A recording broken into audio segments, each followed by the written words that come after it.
တောင်ကလာမြို့နယ်နဲ့မြောက်တကူမြို့နယ်ဈေးတန်းတူနေတယ်ဆိုလို့ရှိရင်ဘယ်မြို့ကိုရွေးမလဲအင်းဦးဆုံးဒါမှပြောပြခင်မှာတောင်ကလာနဲ့မြောက်တကူရဲ့ဈေးတန်းကွာခြားချက်တွေကိုကျွန်တော်အကြမ်းမြင်လေးရှင်းပြပေးမယ်တောင်ကလာမှာ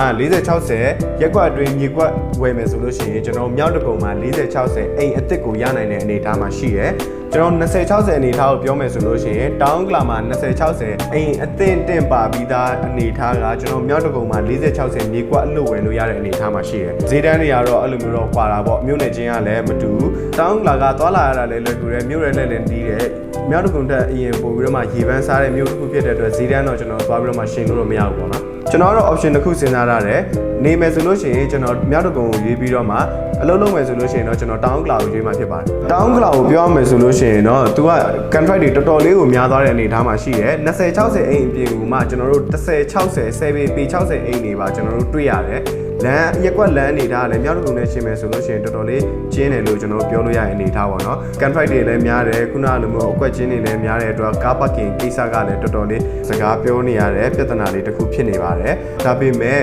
ဒီမြို့ရဲ့ location ကတော်တော်လေးကိုမှချက်ချာကြတယ်လို့ကျွန်တော်ပြောလို့ရတယ်။တောင်ကလာကလူနေထူထပ်တဲ့အတွက်နေဖို့အတွက်ဆိုလို့ရှိရင်တော့တိတ်ပြီးတော့မှမစင်စားသင့်ဘူး။အလုပ်လုပ်မယ်ဆိုလို့ရှိရင်တော့တော်တော်လေးကိုကောင်းတယ်။လမ်းမဆက်သွယ်ရေးလည်းအဆင်ပြေတယ်။လူများတဲ့အတွက်ကျွန်တော်တို့စီးပွားရေးလုပ်ဖို့အတွက်ဈေးကွက်ရှိတဲ့အနေအထားလို့တော့ကျွန်တော်ပြောလို့ရတယ်။အများတို့ကိုပြောရမယ်ဆိုလို့ရှိရင်တော့တောင်ကလာနဲ့ရှိမယ်ဆိုရင်ဈေးတန်းကအလောက်ထိမများသေးဘူး။လမ်းတွေကိုကြည့်မယ်ဆိုလို့ရှိရင်လည်းတောင်ကလာထက်လမ်းကျတဲ့အနေအထားကိုကျွန်တော်တွေ့ရတယ်။တချို့လမ်းတွေဆိုရင်တော်တော်လေးကိုကျတာပါ။အကြောင်းရင်းကကျွန်တော်ခြံစည်းရုံးနဲ့လမ်းတွေကြားထဲမှာမြေပူတွေတော်တော်လေးရှိနေတဲ့အတွက်ကြောင့်မို့လို့ဖြစ်ပါတယ်။ကြည်ကြဲဝုန်းဝုန်းနဲ့ privacy ရှိနေလို့ရတဲ့အတွက်ကြောင့်မို့လို့ကျွန်တော်ကတော့နေဖို့အတွက်ဆိုရင်မြောက်တကုံကိုရွေးချယ်ပါတယ်ဗျာ။ကြည့်နေတဲ့သူတွေရောတောင်ကလာမှာနေမှာလားမြောက်တကုံမှာနေမှာလား comment လေးမှာရေးခဲ့ပေးပါဦး